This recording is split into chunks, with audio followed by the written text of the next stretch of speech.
बिस्मिल्लाहिर्रहमानिर्रहीम, अस्सलामुअलैकुम नाज़रीन। रमज़ान है मेहमान, इसीलिए हम करते हैं इसका ख़ास एहतमाम, सजाते हैं अपना दस्तरखान रमज़ान के पकवान से। और रमज़ान के पकवान कौन कौन से हैं, इफ़्तार और सहर में क्या क्या बनाया जा सकता है, यही आपकी परेशानी दूर करने के लिए हमने ये किचन संभाल रखा है। मैं हूँ आपके साथ समीना पाशा और मेरे साथ मौजूद हैं शेफ़ अनम शेख। कैसी हैं अनम? मैं बिल्कुल ठीक, आप कैसी हैं समीना? ठीक ठाक, अल्लाह का शुक्र। रोज़े ठीक जा रहे हैं आपके? बिल्कुल ठीक जा रहे हैं। पक्की बात है? बिल्कुल पक्की बात है। भाई मेरे तो रोज़े अच्छे जा रहे हैं और इफ्तारियाँ और भी अच्छी जा रही हैं, क्योंकि अनम जो कुछ इफ्तार में बनाती हैं वो हम लोग इफ्तार के वक्त जब खाते हैं तो फिर अनम को दुआएं देते हैं, तो अनम को इजाफ़ी इस वक्त सवाब मिल रहा है। एक तो यकीनन अपने रोज़े का और उसके साथ साथ जो इफ्तारियों का एहतमाम वो कर रही हैं। तो आज भी कुछ स्पेशल बनने जा रहा है, मुझे तो कुछ बर्गर्स भी नज़र आ रहे हैं। क्या बन रहा है जी? आज हम बनाने जा रहे हैं, जब बर्गर्स की बात हो रही है तो जिंगर बर्गर्स बनाने जा रहे हैं आज। उसके साथ हम बनाएंगे स्नैक्स में आज चिकन स्ट्रिप्स बनाएंगे। उसके बाद जो मेन कोर्स है, जो ड्रिंक है हमारी बेसिकली, तो वो हम फ्रूट पंच बना रहे हैं। बेसिकली 2-3 तरह के जूसेस को मिक्स करके और उसके साथ उसका वो बना रहे हैं। और चॉकलेट पुडिंग हम बना रहे हैं डिज़र्ट। अच्छा। ये हम पहले थोड़ी सी कुकिंग इसके साथ साथ ही करते जाएंगे, क्योंकि आज इसका कुकिंग का काम है। हाँ जी, थोड़ा सा टाइम। लेकिन हमारा मेरा ख्याल है इस तरफ थोड़ा सा कम काम है कुकिंग का, तो इस तरफ जो है हाँ बस इस तरफ बेसिकली चिकन का जो काम है ना, ज़्यादा कुकिंग का वो ज़्यादा काम है। अदर देन सब ठीक है। ठीक है, तो जनाब अब आपको जिंगर बर्गर खाने के लिए कुछ ज़रूरी नहीं है कि बाहर रेस्टोरेंट्स का रुख करना है और ज़्यादा पैसे देने हैं, बल्कि रेसिपी आज आपकी टेबल पर मौजूद है। तो हम इससे पहले के बनाए मेरा ख्याल हाथ धो लेते हैं। बिल्कुल ठीक है। डेटॉल का जनाब हैंड वॉश और सैनिटाइज़र हमारे पास मौजूद है। इसके साथ साथ इसकी अब रेंज काफ़ी वसी हो गई है, अब तो इसका स्प्रे भी आ गया है, डिसइंफेक्टेंट स्प्रे।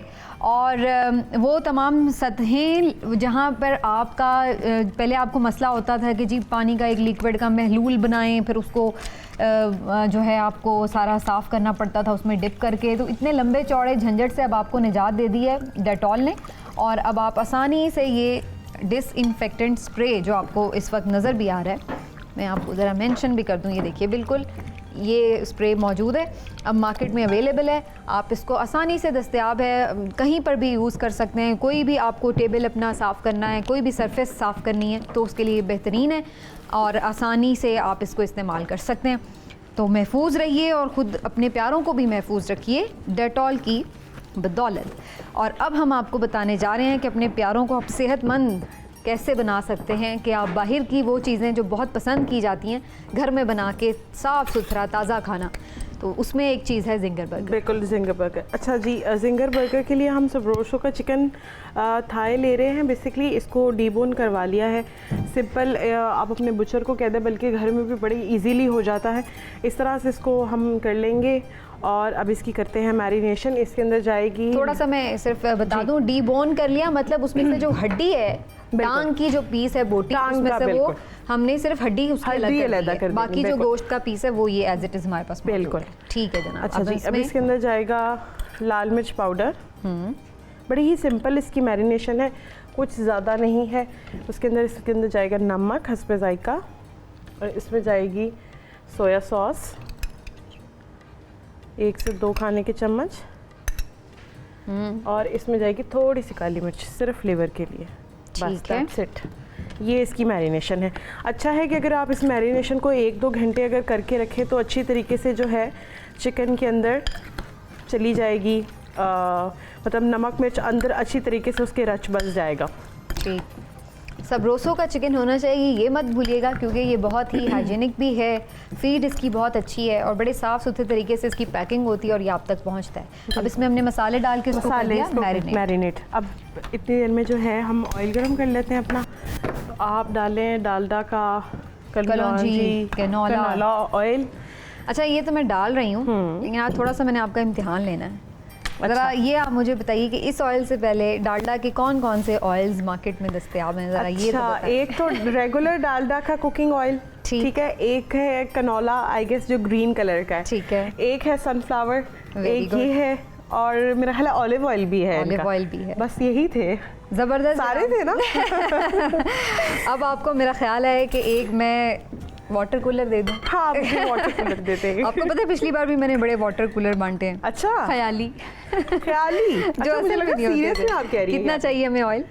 थोड़ा सा और डाल दें। ठीक है जनाब, डीप फ्राई हो रहा है जी। अच्छा जी, ये 2 टेबलस्पून जो है हमने मैदा लिया है और 2 ही टेबलस्पून इसमें जाएगा कॉर्नफ्लावर, ठीक है। और उसके अंदर जाएगा थोड़ा सा नमक,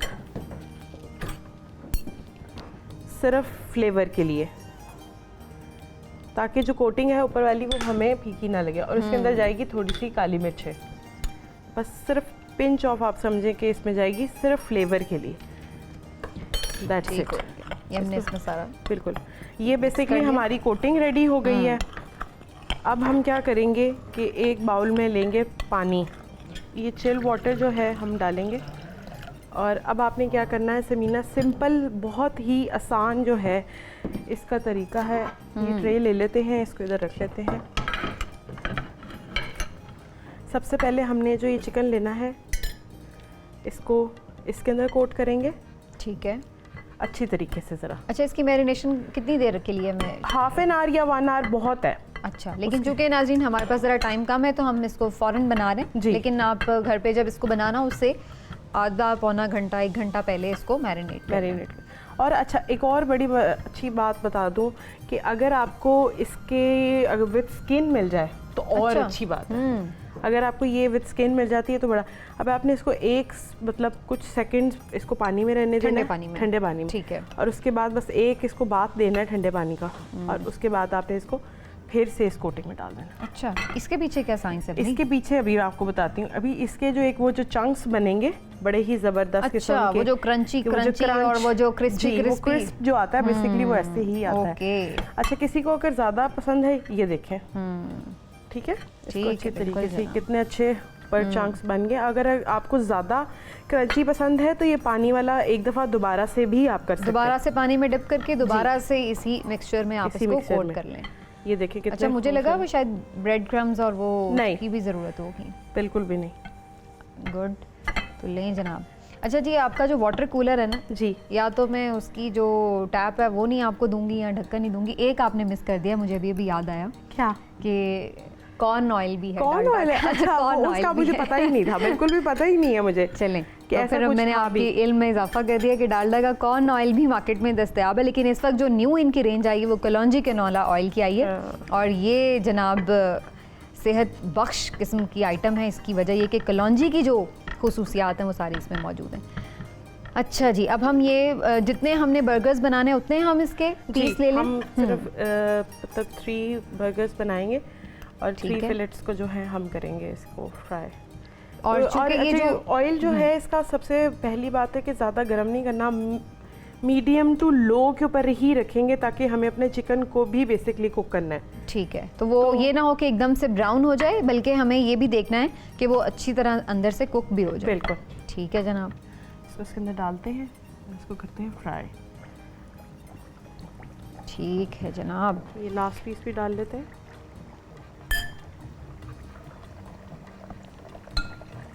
अच्छा, आज आपको एक बात मज़ेदार बात बताती हूँ कि आज जो बेसिकली हमारी जो सेकंड रेसिपी है जो चिकन स्ट्रिप्स हैं उसकी सिर्फ मैरिनेशन चेंज है मगर कोटिंग यही है। अच्छा, तो ये हमारा मल्टीपर्पज मिक्सचर तैयार है ऑलरेडी। अच्छा, आप इसके साथ इसके चंक्स भी बना सकते हैं इसी कोटिंग के साथ। ठीक, इसी कोटिंग के साथ अगर आप चाहें तो चिकन की क्यूब्स जो मिलते हैं वो भी आप उस तरह से भी बना सकते हैं। मतलब ये आपके पास वैरायटी ऑफ ऑप्शंस हैं कि आप उसको कैसे करना चाहते हैं। बिल्कुल ठीक है, तो बेसिक साइंस आपको ज़रा पता चल जाए तो फिर उसमें जो वेरिएशंस हैं वो हम खुद कर लेते हैं। बिल्कुल, और वो हमें वेरिएशंस अनम बता देती हैं कि क्या क्या इससे, और इनको आप रख भी सकते हैं, मतलब इस तरह से कोटिंग करके फ्रीज भी कर सकते हैं। और फिर आपका जब भी दिल करे बर्गर या सैंडविच खाने को, आप इसको यही मटेरियल सैंडविच में भी लगा सकते हैं। ज़रूरी नहीं है कि सिर्फ बर्गर में ही लगा के खाना है। तो मुझे तो याद आ रहा था जो आपने उस दिन रोल बनाए थे ब्रेड के, स्विस रोल, अगर स्विस रोल अगर उसमें भी हम ये भी मिक्सचर जो है वो लगाना चाहें तो उसको भी लगा, बिल्कुल इसको भी लगा सकते हैं। तो इस तरह से एक दफ़ा आपकी जो मैरिनेशन और जो चिकन है वो अगर रेडी है तो उसके बाद आप उसको मल्टी तरीके से यूज़ कर सकते हैं। ये बड़ा फ़ायदा है। हमारे पास हर टाइम तरफ है तो हमने कहा चलो चिकन स्ट्रिप्स की मैरिनेशन को भी रेडी कर लेते हैं। ठीक है जनाब। तो इसके लिए जाएगा, ये मैंने सबरोसो का बोनलेस चिकन लिया है, इसको मैंने लंबे लंबे स्ट्रिप्स में जो है काट लिया है। तो आप स्ट्रिप्स में काटें, क्यूब्स में काटें, ये वैसे स्ट्रिप्स नाम है तो इसलिए स्ट्रिप्स में ही काटे तो ज़्यादा खूबसूरत लगेगा। अदर देन आप इसको क्यूब्स में भी काट सकते हैं। इसमें जाएगा सॉल्ट, 2 टेस्ट सॉल्ट जाएगा इसके अंदर। इसमें जाएगी ब्लैक पेपर, इसमें जाएगी सोया सॉस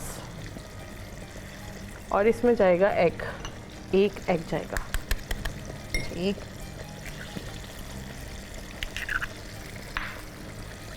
इसको करेंगे मैरिनेट और इसको मैरिनेट करके हम इसको हाफ एन आवर जो है वो बहुत है। अगर आप इसको हाफ एन आवर के लिए छोड़ दें तो बिल्कुल बेस्ट होगा इसके लिए।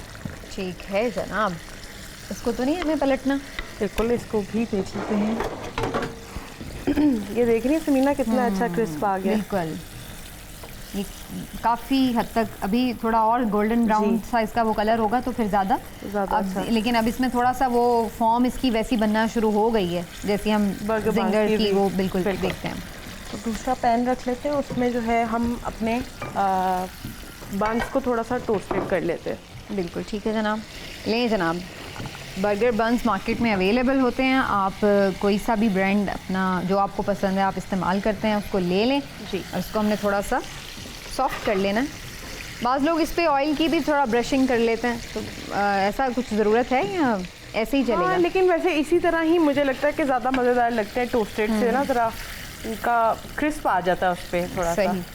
अगर आप चाहें तो बटर लगा के भी कर सकते हैं और कोई लगा के करना चाहे तो ऑयल लगा के करना चाहे तो वो भी कर सकते हैं। बच्चे तो आज मेरा ख्याल है स्क्रीन से चिपके हुए होंगे वैसे क्योंकि उन्हें पता चल गया है कि जिंगर बर्गर बन रहे हैं तो अब वो तो नहीं हिलने वाले। हाँ, वो नहीं हिलने वाले। और वो मैं तो ये सोच रही हूँ कि अम्मियों बेचारियों की जो है ना वो मुसीबत में जान आ गई है, क्योंकि अब उन्हें देख के याद आ गया है कि जी बर्गर्स बन रहे हैं तो हमें अभी के अभी चाहिए, बस चाहिए तो चाहिए तो चाहिए तो आप अभी हमें बना के दें। तो अब वो सॉरी मॉम्स अगर हमारी वजह से आप किसी परेशानी में आ गई हैं तो।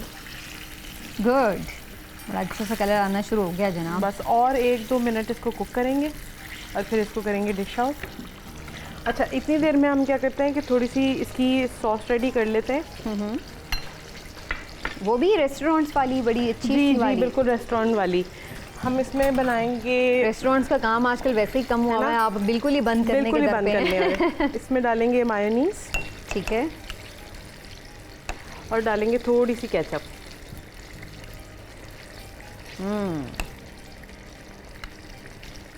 बस ये जो है बेसिकली हम बर्गर्स के अंदर लगाएंगे। अब इनको कर लेते हैं, निकाल लेते हैं, कुक हो गए हैं हमारे।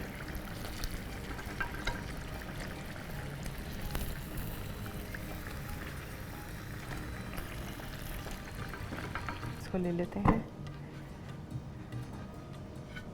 वाओ। अच्छा जी, इसमें जाएंगी आइसबर्ग।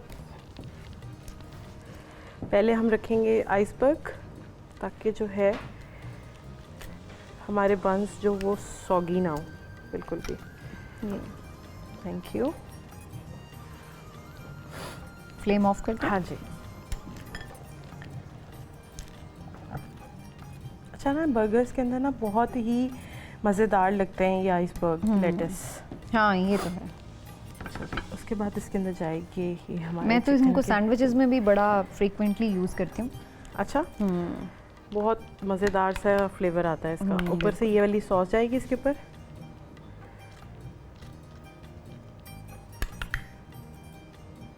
वाओ, तो बन गए ये जिंगर बर्गर बड़ी आसानी से, एंड आई होप कि बड़े यमी से हैं क्योंकि देखने में भी बड़े टेम्पटिंग लग रहे हैं। और थोड़ा सा आइसबर्ग लेटस जो है और डालेंगे, कलर्स बड़े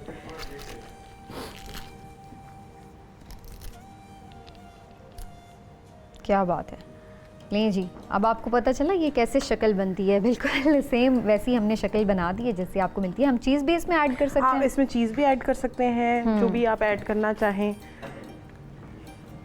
वाओ, तो ये बर्गर्स हमारे ऑलमोस्ट रेडी हैं। जी, एक जो है मैं चाह रही थी कि इसके साथ हम कोलस्ला भी रख लेते हैं थोड़ा सा, अगर आपकी इजाज़त हो तो। थोड़े सा जनाब रखें आप। मैं तो चाह रही हूँ इसके साथ हम एक कोका कोला भी रख लें, है ना। मतलब वो वाओ, कौन सा मतलब वो बर्गर है सही जिसके वाला साथ कोक ना इस्तेमाल सही हो तो वाला वो हो जाएगा, बिल्कुल एक है ना? कॉम्बिनेशन। बिल्कुल लें जनाब, अब हम इसका कॉम्बिनेशन पूरा बना लेते हैं। ये कोक भी हमारे पास अवेलेबल है। वाओ अनम, ये तो आज कुछ उफ उफ सीन हो गया मुझे लग उफ रहा हो गया ना है। थोड़ा सा। ज़बरदस्त कोल्सला भी बन गया, और साथ में ये कोल्सला आपने फटाफट बना दिया, नाजरीन को नहीं बताया कैसे बनाया। मैंने सिर्फ और सिर्फ क्या कहते हैं, ये इसमें मायोनीज ऐड की है और इसके अंदर वेजिटेबल्स हैं, दैट्स इट। तो इसको कर लेते हैं थोड़ा सा क्लीन, ठीक है। ताकि जो है कोल्सला आपने रखी ना, वो कोक रखी, तो मैंने कहा यार चीज़ें तो मेरे सामने combination तो पड़ी फिर है, पूरा ही होना तो चाहिए। चले कोल्सला ही साथ में रख देते हैं। ठीक है, चलें जी, इसी पॉइंट पे हम एक ब्रेक ले लेते जी। हैं और ब्रेक से वापस आते हैं तो फिर हम बनाएंगे अपना डिज़र्ट भी, और साथ साथ हमारी जो चिकन स्ट्रिप हमने मैरिनेट करके रखी है, देखते हैं उसके साथ अनम क्या सलूक करने वाली है। एक छोटा सा ब्रेक के बाद वापस आते हैं नाज़रीन।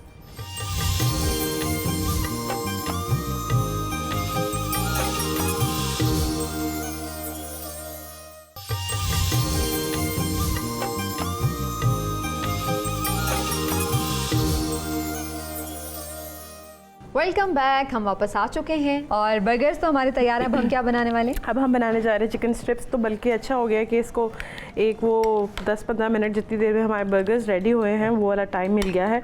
तो अब हमने क्या करना है, ये वही सेम कोटिंग है, फिर से एक दफ़ा रिपीट कर देती हूँ। मैदा है, इसमें कॉर्नफ्लावर है, नमक और काली मिर्च है, ठीक, दैट्स इट।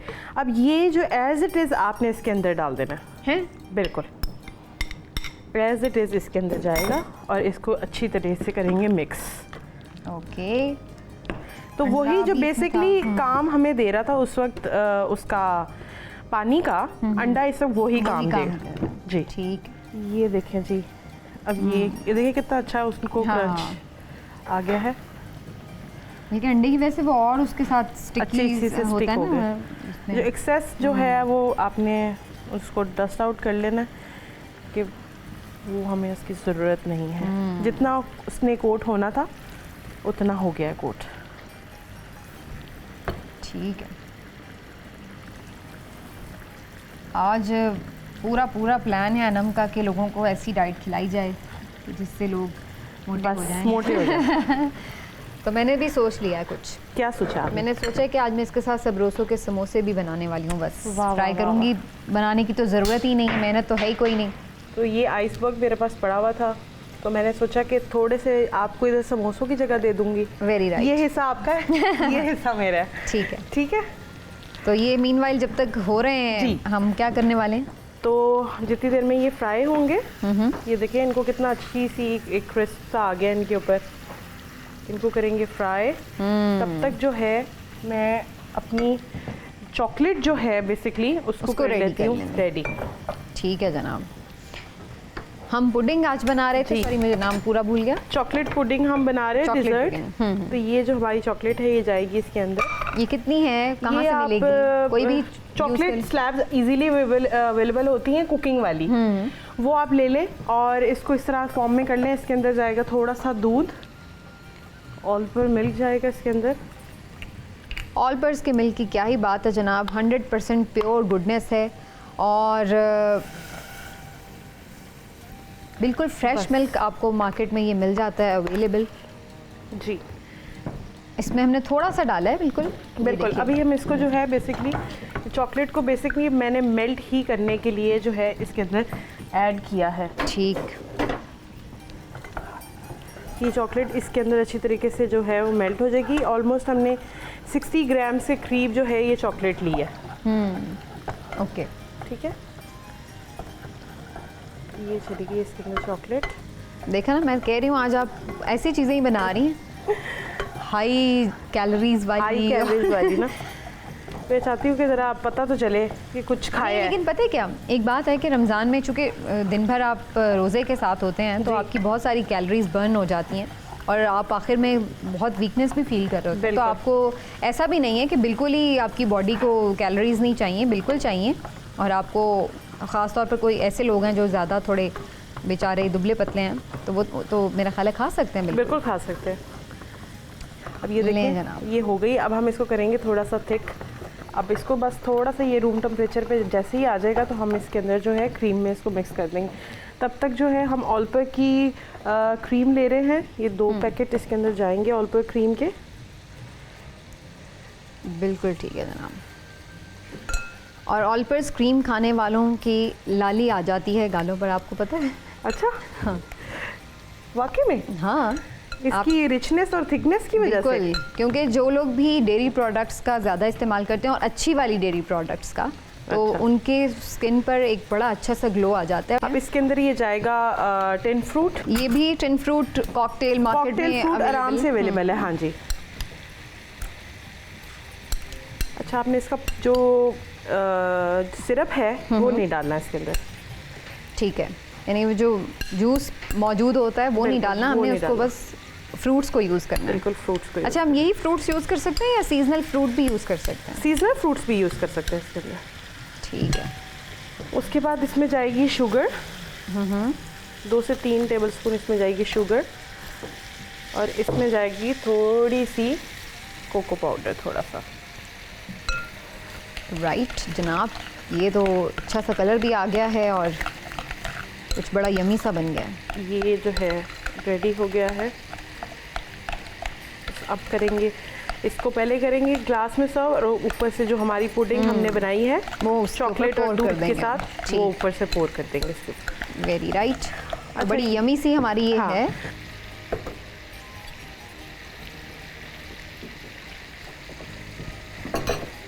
अच्छा समीना, अभी तो हमारे पास बेसिकली अभी टाइम नहीं है, लेकिन आपने जो अपनी चॉकलेट की पुडिंग जो हमने बनाई है इसको आपने थोड़ा ठंडा अच्छी तरीके से ठंडा करके फिर इसके ऊपर डालना है। बिल्कुल ठीक है। तो हम इसको इसके अंदर पोर कर देते हैं।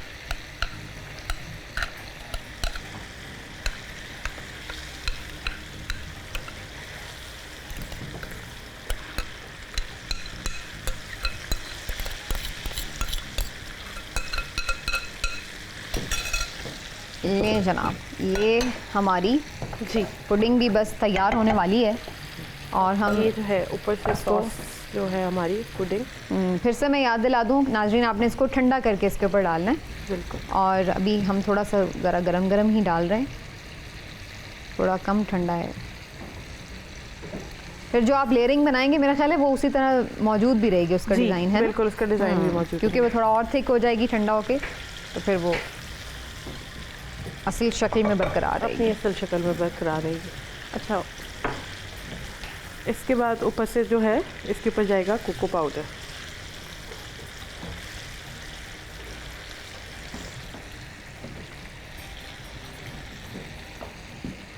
ये अच्छे से गार्निश भी हो गई है। वाओ, आज तो फुल विलायती फूड है मुझे लग रहा है हमारा। विलायती food। कल हमने पूरा देसी पूरा देसी दस्तरखान बनाया था, सजाया आज था। हमने पूरा विलायती बनाया है। एक ब्रेक ले लेते हैं मेरा ख्याल से जी। और जब तक ये हमारा जो चिकन स्ट्रिप्स हैं ये फ्राई हो जाएंगी और फिर हम इसको भी निकाल लेंगे और साथ में झटपट सा अपना Juice ड्रिंक भी बना- बना लेंगे। बिल्कुल। ठीक है, तो एक ब्रेक ले लें, ब्रेक के बाद वापस आते हैं।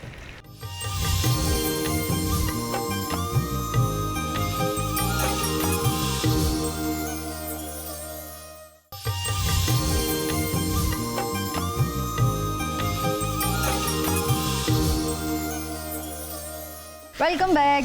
देखिए अनम खुद मज़े से खड़ी हो गई है साइड पे, मुझे काम पे लगा दिया, थोड़ी सी मैं शिकायत है ना? चले कोई बात नहीं, कर लेंगे। ये आपकी जगह थी, देखिए मैंने आपकी जगह रख दी है। ठीक है नाज़रीन, अब असल में हो ये रहा है ब्रेक में कि हमने जो हमारी स्ट्रिप्स हैं वो रेडी हो जी, गई, तो बिल्कुल हमने ready उसको हो गई। निकाल लिया। तो मीनवाइल हम उस ऑयल में अब सब रोसों के मज़ेदार से समोसे जो हैं वो फ्राई कर रहे हैं और उसके साथ ये पूरा हमारा मील जो है पेट भरने के लिए काफ़ी हो जाएगा। काफ़ी हो जाएगा। अब आप इस तरफ आ जाएं। हाँ बिल्कुल जनाब। तो मैं इस तरफ चली जाती हूँ। हम बनाएंगे अब ड्रिंक। जी, अब हम बनाएंगे ड्रिंक। तो ड्रिंक के लिए ग्लासेस ले लेते हैं। उसके लिए जो हमारा फ्रूट पंच है उसके लिए जाएंगे बनानास।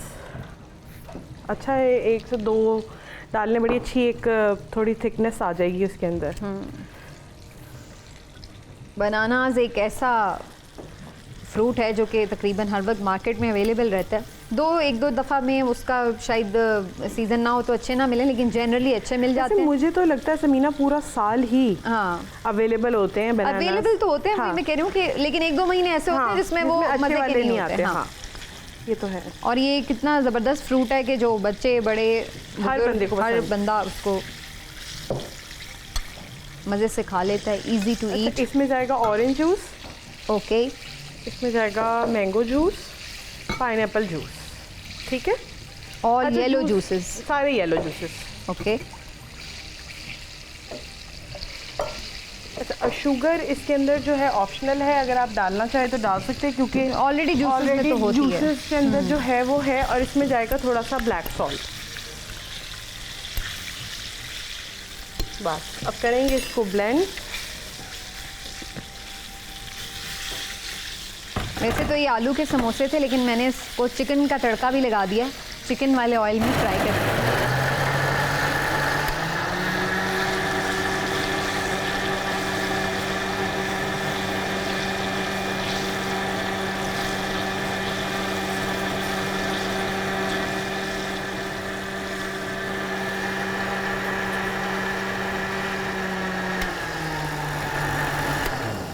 अच्छा, मैंने थोड़ा मिस कर दिया, वो हमने सारे जूसेस मिक्स करके डाल के बनाना डाल के ब्लेंड कर दिया बस। Okay. आपने कुछ नहीं मिक्स किया। ओके, मुझे लगा मैं अपने समोसों में कहीं खो गई। हमने ब्लैक सॉल्ट ऐड किया, काला नमक। ठीक है जनाब। चीनी मैं आपको वही बोल रही थी, ऑप्शनल है, अगर आप डालना चाहे तो ये तो बड़ा रिफ्रेशिंग सा ड्रिंक लग रहा है वैसे कलर में भी। और ये मैं निकाल लूँ, मेरा ख्याल है सही हो गया। जी निकाल। भाई ये किचन अनम का है तो मैं फिर कोई भी काम उनकी मर्जी के बगैर नहीं कर रही। ये ले जी, ड्रिंक भी रेडी हो गई। थोड़ा सा आगे कर लेते हैं। भाई अगर आज आपको रोज़ा बहुत लगा है तो यही वाला मील आप हूबहू बना लीजिए ताकि आपका पेट अच्छे से भर जाए और कैलोरीज पूरी हो जाएं जो दिन भर की हैं आपकी इस्तेमाल हुई। वाह क्या खूबसूरत सबरोसों के आपने चिकन समोसे फ्राई किए हैं। अच्छा, ये चिकन समोसे? जी बिल्कुल चिकन ही। सॉरी, मैंने तो सोचा शायद ये आलू के हैं।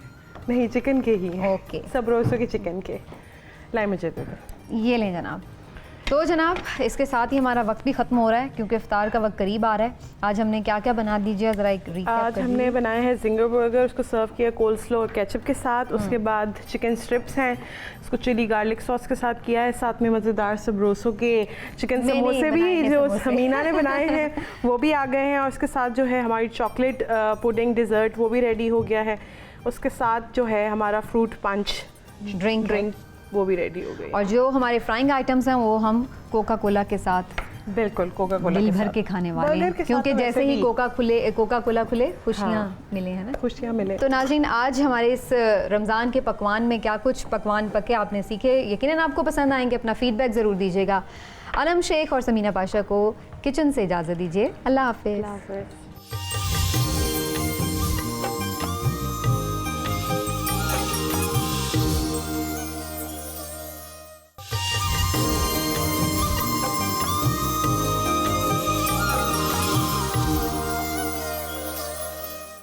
अस्सलाम वालेकुम नाज़रीन, GNN की खुसूसी रमज़ान ट्रांसमिशन रमज़ान करीम में समीना पाशा आपको खुश आमदीद कहती है। मेरे साथ मौजूद हैं जनाब मारूफ स्कॉलर सरफराज शाह साहब और उनसे हम गुफ्तगू करेंगे। आज भी कोशिश तो यही है कि रमज़ान के हवाले से भी गुफ्तगू हो और जो भी उससे मुतल्लिक़ा सवालात हैं उनके जवाबात भी हासिल कर सकें। तो आइए उनसे गुफ्तगू का सिलसिला का दोबारा वहीं से आगाज़ करते हैं जहाँ से टूटा था। बहुत शुक्रिया शाह साहब आपका। अस्सलाम वालेकुम। वालेकुम अस्सलाम। खैरियत से हैं आप? जी अल्हम्दुलिल्लाह, अल्लाह का करम। शाह साहब, जैसे कि हम अभी पिछले 1-2 प्रोग्राम्स में यही डिस्कस कर रहे हैं कि ये अशरा रहमत चल रहा है, तो अल्लाह की रहमत हम कैसे हासिल करें। एक जो चीज़ है वो ये कि अल्लाह की रहमत इतनी वसी है, लेकिन इसके बावजूद भी इंसान कभी ना कभी कहीं ना कहीं ऐसी मसलहत का शिकार होकर या ऐसी सिचुएशन में आ जाता है कि वो मायूस हो जाता है। मेरा आज आपसे सवाल इस हवाले से ही है कि अल्लाह ताला कहते हैं कि अल्लाह की रहमत से मायूस ना हो, लेकिन फिर हम इस मायूसी पे कैसे काबू पाएं? बिस्मिल्लाहिर्रहमानिर्रहीम। देखिए, हम अपनी प्रोफेशनल लाइफ में जब एक सर्टेन लेवल पे पहुंचते हैं तो हम प्लानिंग एंड पॉलिसी मेकिंग में इन्वॉल्व हो जाते हैं। तो जो प्लानिंग है उसकी बुनियाद हम बजटिंग एंड फोरकास्टिंग के ज़रिए से करते हैं। जो बजटिंग एंड फोरकास्टिंग है वो ऐसा नहीं होता कि हम गेस वर्क करें कि अगले साल कितनी प्रोडक्शन हो सकती है, कितनी सेल हो सकती है, उसके लिए कितनी परचेज करनी पड़ेगी, कितने पैसे की ज़रूरत पड़ेगी, बल्कि वो सब की सब बेस्ड होती है हिस्टोरिकल डाटा पर। पीछे क्या होता आया है, वो जो माजी की हमारी परफॉर्मेंस होती है ओवर पास्ट ईयर्स, उस पर बेस करके हम ये अंदाज़ा लगा लेते हैं कि अगले साल में क्या होगा। ये जो अल्लाह की रहमत के बारे में ऑप्टिमिस्टिक होना या पेसिमिस्टिक होना, इसकी बुनियाद भी असल में इस पर है कि हमारा रवैया क्या होता है। अगर हम में से हर शख्स को ये याद रहे कि जब से मैंने होश संभाली है कब कब मैं मायूस हुआ कि मेरा ये काम नहीं होगा, और रब ताला ने खालिस्तन अपनी रहमत के सदके मेरा वो काम गैब से ही कर दिया। मैं कब कब ये समझा कि मेरी ख्वाहिश पूरी नहीं हो सकती, मैं मायूस हुआ और रब ताला ने वो मेरी ख्वाहिश पूरी कर दी।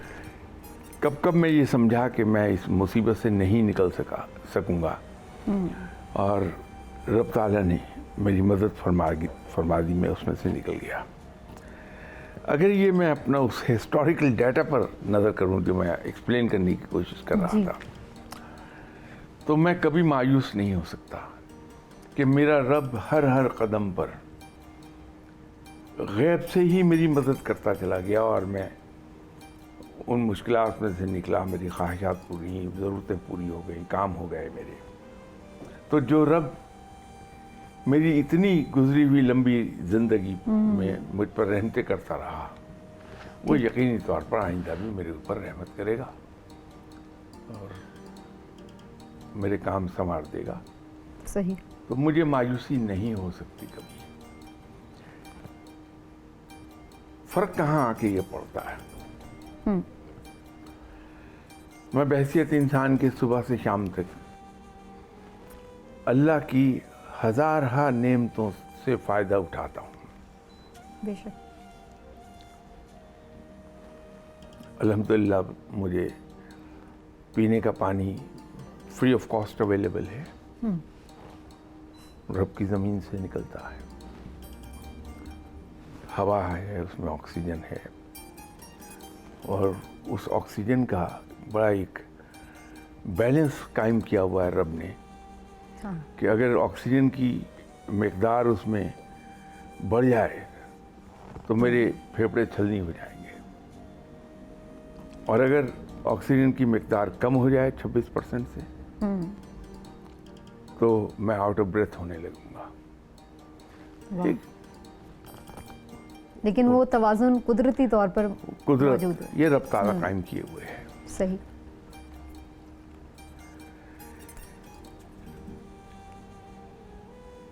मुझे कुछ याद नहीं है कि सुबह से अब तक मैंने अल्लाह की कितनी नेमतों से इस्तिफादा किया है। ठीक। 1 लाख काम हो गए मेरे, एक नहीं हुआ तो मैं उसको पकड़ के बैठा रहूंगा कि मेरा ये काम नहीं हुआ, मेरा ये काम नहीं हुआ। जो अनगिनत काम हो गए उनका नाम नहीं लूंगा मैं। सही।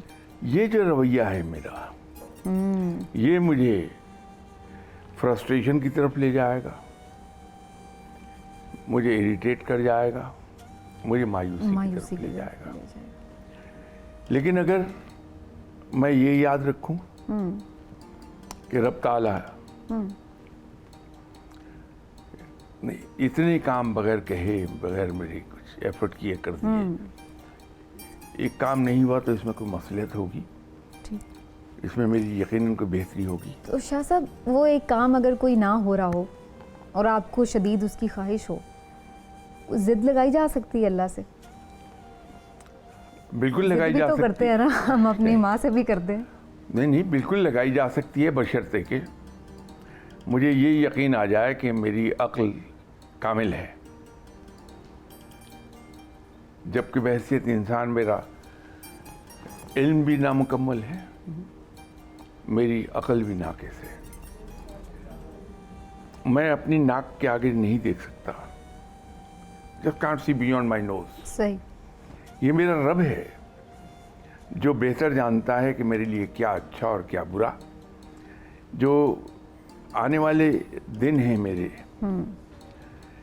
ये सिर्फ मेरा रब जानता है कि उसमें मैं किस किस चीज़ में से गुजरूंगा। तो ये चीज़ जिसकी मैं ख्वाहिश कर रहा हूँ,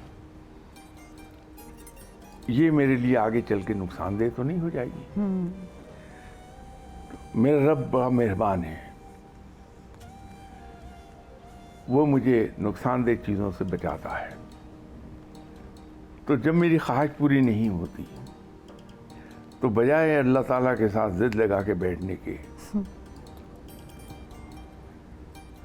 अगर मैं अपने आप को ये समझाऊं कि मैं कल आने वाले कल को नहीं देख सकता, ठीक। क्योंकि ये काम सिर्फ रब करता है कि वो अज़ल से अबद तक के मामलात को जानता है। तो अगर एक काम नहीं हो रहा तो जो रब मेरे सारे काम करता है, अगर ये काम नहीं कर रहा तो मुझे यकीन कर लेना चाहिए कि ये मेरे लिए फ़ायदेमंद नहीं है। अच्छा, इस पे फिर मेरे जहन में एक और सवाल आता है। जब मुझे कोई इस तरह समझाता है कि भाई ये आपके लिए अच्छा नहीं होगा, इसलिए इस तरह नहीं हुआ, तो मैं सोचती हूँ कि हम सब इस बात पे यकीन रखते हैं कि वो जो चाहे कर सकता है, तो वो ये भी तो कर सकता है कि वो मेरी ख्वाहिश को ही मेरे हक में बेहतर बना दे। बिल्कुल आपने बढ़िया फरमाया, लेकिन हम एक बात भूलते हैं कि उसने ये बेपाया वुसअत रखने वाली कायनात वो उसने चलानी है। ये दुनिया एक लिहाज से जिक्सॉ पजल है, एक ऐसा पजल जिसकी टुकड़ियों में शक्ल कटी हुई है। छोटे छोटे पीसेस भी हैं और बड़े पीसेस भी हैं। उनमें से कोई एक पीस अगर अपनी जगह जाके नहीं लगेगा तो शक्ल मुकम्मल नहीं होगी। वाह, सही। तो बजाय इसके कि मैं अपनी नाकिस अकल के बिरते पर पैदा होने वाली एक ख्वाहिश उसके लिए ये जिद कर लूँ, तो ये बेहतर नहीं कि मैं जो आलिमुल गैब है, जो मालिक कुल है, मैं उसका शुक्र अदा कर दूं। जनाब हज़रत अली करमल्लाहु वजहू, आपने बड़ी खूबसूरत बात कही थी कि जब मेरी कोई दुआ कबूल होती है तो मैं सजदाए शुक्र बजा लाता हूँ, शुक्र बजा लाता हूँ, और जब कोई मेरी दुआ कबूल नहीं होती तो भी मैं शुक्र अदा करता हूँ। तो दुआ पूरी होने पर शुक्र तो समझ में आ जाएगा, दुआ पूरी ना होने से पर जो शुक्र अदा फरमाते थे जनाब हज़रत अली करमल्लाहु वजहू, उसके पीछे हिकमत ये थी कि ये मेरी दुआ, मेरी ख्वाहिश यकीनन मेरे हक में अच्छी नहीं थी, तो मेरे रब ने मुझ पर एहसान किया और अपनी रहमत के सदके मुझे एक नुकसानदेह काम से बचा लिया कि मेरी दुआ कबूल नहीं फरमाई। ठीक। ये एक एंगल है। सही। शाह साहब ये फरमाइए कि जब इंसान कोई दुआ करे, चाहे वो अपने गुनाहों से तौबा की बात हो, चाहे हमसे कोई गलती हुई है, हम उसकी अल्लाह ताला से कोताही उसकी मान कर उससे माफ़ी चाह रहे हों, माफ़ी के तलबगार हो, हमारे दिल को ये सुकून कैसे आए? ये इशारा, कोई मैसेज तो हो ना कि मुझे पता चले कि हाँ भाई मुझे माफ़ कर दिया गया। कोई सिग्नल, कोई इशारा कैसे पता चले कि वहाँ कबूलियत हो गई है? रब के साथ उसके बंदों का एक ऐसा ताल्लुक़ है, उस ताल्लुक़ की एक जहत है कि जब हम रब के हजूर हाजिर होते हैं अखलास के साथ, खलूस दिल के साथ, और रब के हजूर हम कोई दुआ मांगते हैं, तो आपने अक्सर बेशतर खुद महसूस भी किया होगा, आपने लोगों से सुना भी होगा कि यकलख मेरे दिल को करार आ गया, मुझे यूं लगा कि मेरी दुआ कबूल हो गई है। इंसान के अंदर जो एक सिक्स्थ सेंस है, ठीक, उसके ज़रिए से एहसास हो जाता है बंदे को कि मेरी दुआ रब ताला ने कबूल फरमा ली। सही, वो करार जो आ जाए, वो ठहराव जो आ जाए, तो इसका मतलब है कि इस चीज़ की अलामत है कि हमारी बात रब ताला ने सुन ली। शाह साहब, ये भी कहा जाता है कि दुआएं जो दुनिया में कबूल हो जाती हैं, वो तो सामने हमें पता चल जाती हैं कि हमने ये दुआ की, ये कबूल हो गई, लेकिन क्या कोई ऐसी जो दुआएं कबूल नहीं होती, उसके बदले में कहा जाता है कि वो दुआएं भी संभाल के रख ली जाती हैं, और उनके बाज़ दुआएं शायद ऐसी हैं जो आपको बाद में, यानी इस दुनिया के बाद की जो ज़िंदगी है उसमें उसका नतीजा नज़र आएगा, या फिर उसके बदले कुछ नेकियां मिल जाएंगी। इसकी क्या हकीकत है? देखिए, आपके साथ शुरू में जब प्रोग्राम हो रहा था तो किसी प्रोग्राम में मैंने एक अर्ज़ की थी कि रब ताला इंतहाई मेहरबान है, वो गफूर रहीम है, वो रहमान है, वो रहीम है। बेशक।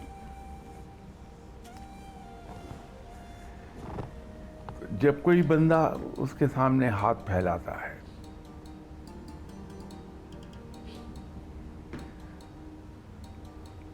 उसकी रहमत पे पूरा यकीन है मेरा कि रब उससे खाली हाथ लौटाता नहीं है, देता ज़रूर है। ठीक। अगर मैं अपनी कमअक्ली की वजह से कोई ऐसी चीज़ मांग रहा हूँ जो मेरे लिए नुकसानदेह हो जाए, तो रब ताला फिर मुझे मेरे दूसरे कामों में सहूलत दे देगा, मेरे दूसरे काम खुद ब खुद हो जाएंगे। आप अगर अपनी ज़िंदगी पे नज़र दौड़ाएं, मैं अपनी ज़िंदगी पे नज़र दौड़ाऊं, तो हमारी ज़िंदगी में बेशुमार ऐसी चीज़ें होंगी जो हमें बग़ैर किसी मेहनत के, बग़ैर दुआ मांगे अता हो गई। ठीक। तो अल्लाह ताला यूँ कंपनसेट कर देता है। ठीक, यानी वो रायगा नहीं जाएगी, नहीं। किसी ना किसी तरह वो कंपनसेशन हमें मिल जाएगी। ठीक, शाह साहब बहुत बहुत शुक्रिया। आज की नशिस्त का वक्त ख़त्म हो रहा है। नाज़रीन, आज की ये गुफ्तगू यहीं पर समेटते हैं। इंशाल्लाह कल दोबारा से यहीं से आगाज़ करेंगे गुफ्तगू का, और आप देखते रहिए जीरन की खुसूसी रमज़ान ट्रांसमिशन रमज़ान करीम।